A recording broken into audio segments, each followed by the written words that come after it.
नमस्कार दोस्तों। आज हम लोग अवकाश नियमों के अंतर्गत भाग 3 में निजी कार्यों पर अवकाश एवं लघुकृत अवकाश के बारे में डिस्कशन करेंगे। निजी कार्यों पर अवकाश लीव ऑन प्राइवेट अफेयर्स और लघुकृत अवकाश को हम कम्यूटेड लीव कहते हैं। देखिए, यह भी मूल नियम 81(b)(3) और मूल नियम 81(b)(4) के अंतर्गत है।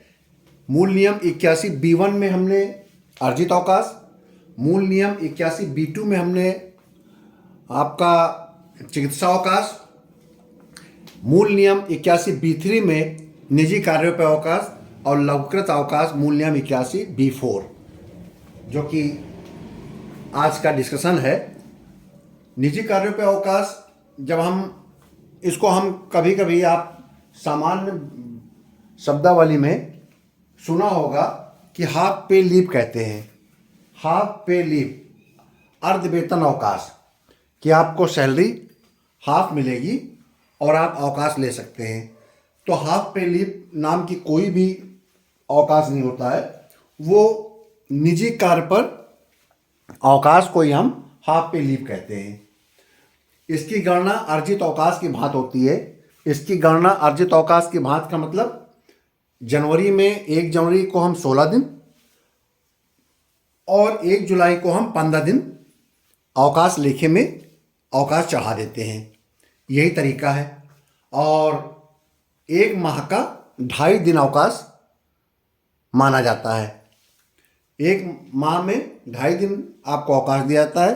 तो आप देखिए, पहले 6 माह में जनवरी, फरवरी, मई, जून में आपके 15 होते हैं, तो उसको हम 16 दिन मान लेंगे और 1 जुलाई को हम 15 दिन कर देंगे। कोई व्यक्ति बीच में सेवा में आया है तो हम उसको जितने भी पहली छमाही में या दूसरी छमाही में समय बचा है, उसको प्रति माह 2.5 दिन के हिसाब से हम उसका आकलन कर लेते हैं। ठीक है। तो इसमें आपको पता ही है, अर्जित अवकाश अधिकतम 300 दिन दिया जाता है और निजी कार्य पर अवकाश 365 दिन दिया जाता है। लेकिन गणना उसी प्रकार से होती है जैसे अर्जित अवकाश की। साल में 2 छमाही होती है। पहली छमाही 1 जनवरी को हम 16 दिन और दूसरी छमाही 1 जुलाई को हम 15 दिन दे देते हैं। अस्थायी कार्मिक संपूर्ण सेवा काल में केवल 120 दिन का अवकाश जमा कर सकता है। अस्थायी, टेम्परेरी व्यक्ति को 120 दिन का अवकाश जमा कर सकता है और एक बार में अधिकतम 60 दिन अवकाश उसे स्वीकृत होगा। एक दिन में 60 दिन अवकाश उसको मिलता है एक बार में। जैसे कि स्थायी जो व्यक्ति होता है, अगर स्थायी कार्मिक है तो अगर वो भारत में व्यतीत करना चाहता है अपने अवकाश को, तो 90 दिन मिलेगा और भारत के बाहर व्यतीत करना चाहता है तो 180 दिन अवकाश ले सकता है। ठीक है। अगर अस्थायी कार्मिक है तो वो 60 दिन से ज़्यादा अवकाश नहीं ले सकता है और उसके अवकाश लेखे में 120 दिन ही जोड़े जाएंगे, जबकि स्थायी कार्मिक को 365 दिन जोड़ा जाता है। अस्थायी कार्मिक को यह अवकाश 2 वर्ष की सेवा के बाद ही देय होगा। अगर आ जाए प्रश्न कि किसी कार्मिक को कितने वर्ष की सेवा के पश्चात निजी कार्य पर अवकाश दिया जा सकता है, तो 2 वर्ष की सेवा के बाद। ठीक। अब आता है अवकाश वेतन, मूल नियम 87(a)(3). अवकाश वेतन देखिए, जो आपके 4 अवकाश हैं, पहला अर्जित अवकाश, दूसरा मेडिकल अवकाश, चिकित्सा अवकाश, चिकित्सा प्रमाण पत्र पर जो अवकाश मिलता है, तीसरा निजी कार्य पर अवकाश और लघुकृत अवकाश। तो चारों जो अवकाश लेखा का उल्लेख मूल नियम 87(a) में है। अर्जित अवकाश पहला है तो A1 हो जाएगा, मेडिकल लीव दूसरा है तो A2 हो जाएगा, निजी कार्यों पर अवकाश तीसरा है तो 87(a)(3) हो जाएगा और लघुकृत चौथा है तो 87(a)(4) हो जाएगा। ठीक है। निजी कार्य पर अवकाश काल में वह अवकाश वेतन मिलता है जो अर्जित अवकाश के लिए अनुमान होने वाले अवकाश वेतन की धनराशि का आधा हो। ठीक है। आपको बताया था मैंने अर्जित अवकाश में अवकाश लेखा के बारे में।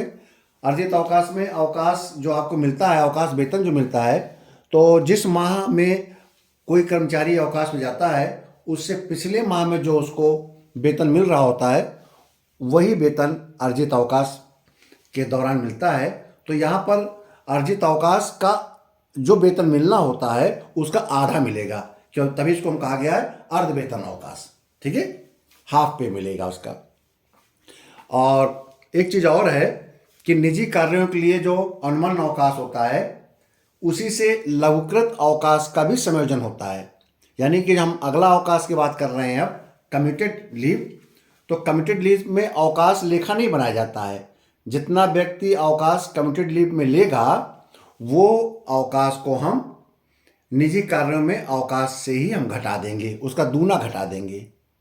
ठीक है, उसका दुगना। अगर कोई व्यक्ति 45 दिन का कमिटेड लीव लेगा तो फिर 90 दिन हम उसके अवकाश घटा देंगे निजी कार्यों पर अवकाश से। अब ये कमिटेड अवकाश किसको मिलता है? कमिटेड अवकाश सरकारी कर्मचारियों को, जो कि ये एक प्रकार का देखा जाए तो अध्ययन अवकाश की भांति है। कमिटेड अवकाश तब मिलेगा जब कोई सरकारी कर्मचारी किसी वैज्ञानिक या किसी टेक्निकल समस्या के निदान के लिए या अध्ययन के लिए या कोई स्पेशल पाठ्यक्रम हो उसका पूरा करने के लिए राज्यपाल द्वारा निर्धारित नियम या आदेश द्वारा अवकाश स्वीकृत करा सकता है। मतलब कि ये ऐसा कोई अवकाश नहीं है जो कि सरकार भेजती है, सरकार किसी पढ़ाई के लिए भेजेगी। ये स्वयं सरकारी कर्मचारी अपना वैज्ञानिक और टेक्निकल एजुकेशन को पाने के लिए या किसी रिसर्च के लिए अगर ये जाएगा तो लघुकृत अवकाश के बारे में राज्यपाल महोदय ने कुछ नियम बनाए हैं, उसके अंतर्गत ही अवकाश दिया जा सकता है। ऐसे अवकाश लेखा नहीं बनता, जो मैंने पहले बता दिया। इसका अवकाश लेखा इसलिए नहीं बनता क्योंकि इसमें जो अवकाश लिया जाता है वो निजी कार्यों पर अवकाश के लेखे से घटा दिया जाता है, इसलिए इसमें अवकाश लेखा नहीं बनाया जाता है। और कितना घटाया जाता है? ऐसे अवकाश का अवकाश लेखा नहीं बनता, बल्कि निजी कार्य हेतु अवकाश से दुगना घटाया जाता है। यानी कि निजी कार्यों पर जो अवकाश में जाएगा वह भी निजी कार्यों के लेखे से घट जाएगा, और लघुकृत अवकाश अगर कोई व्यक्ति लेगा वह भी निजी कार्यों के अवकाश से ही घटेगा। और कितना घटेगा? दूना घटेगा। अगर कोई व्यक्ति 45 दिन छुट्टी लेता है तो 90 दिन उसके निजी कार्यों के अवकाश से घटा दिया जाएगा। और इसमें बस महत्वपूर्ण बात यह है कि लघुकृत अवकाश पूर्ण वेतन पर देय होता है। यानी कि कोई व्यक्ति जो पिछले माह वेतन मिल रहा होता है उसी के अनुसार अवकाश के दौरान के माह में भी उसको वेतन दिया जाता है, जिसको अवकाश वेतन कहते हैं। अब आता है कि लघुकृत अवकाश कितने दिनों तक लिया जा सकता है? तो यह अवकाश 45 दिन का लिया जाता है। 45 से 90 दिन का है तो इसको मैं अलग अलग डिफाइन कर दूं। अगर कोई व्यक्ति देश के अंदर अवकाश व्यतीत करना चाहता है तो उसको 45 दिन मिलेगा, और यदि कोई व्यक्ति विदेश में अपना अवकाश व्यतीत करना चाहता है यानी कि अध्ययन करने जा रहा है तो उसको 90 दिन का स्वीकार हो जाएगा। अगर वो देश और विदेश दोनों जगह अवकाश का उपभोग करना चाहता है तो उसे 90 दिन तक का अवकाश स्वीकृत हो जाएगा, बशर्ते 45 दिन से ज़्यादा वो देश में अवकाश व्यतीत नहीं करेगा।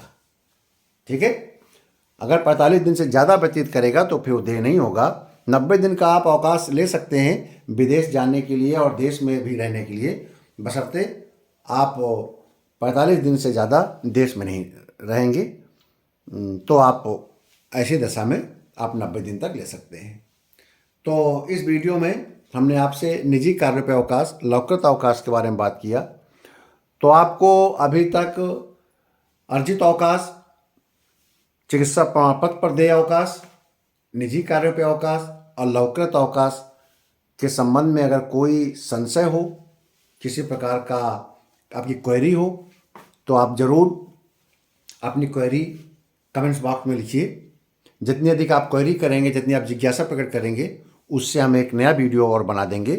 तो आपको मैंने बताया 4 अवकाश जो महत्वपूर्ण अवकाश हैं, और ये 4 अवकाश इसलिए महत्वपूर्ण अवकाश है कि ये फंडामेंटल जो रूल है, FR है, मूल नियम है, उसके जो 81B हैं उसके अंतर्गत ये 4 महत्वपूर्ण है। आप लोग याद कर लीजिएगा, बहुत आसान है। 81B1, B2, B3, B4 और ऐसे ही सहायक नियम 157A1, A2, A3, A4। ठीक है, 157A1 153A2, 153A3, 157A4 और सीरियल से याद के रखिए। अर्जित अवकाश, आपका मेडिकल यानी कि चिकित्सा प्रमाण पत्र पर देय अवकाश, तीसरा निजी कार्य पे अवकाश, चौथा लॉककृत अवकाश। उसे सीरियल से याद करिए। अगले भाग में हम जो अन्य बचे हुए अवकाश हैं, जैसे कि अध्ययन अवकाश, आपका असाधारण अवकाश, विशेष विकलांगता अवकाश और आपका मातृत्व अवकाश, बाल देखभाल अवकाश, इन पर डिस्कशन करेंगे। आप मेरे वीडियो को लाइक करिए, सब्सक्राइब करिए और अधिक से अधिक इसका प्रचार प्रसार कीजिए। बहुत बहुत धन्यवाद।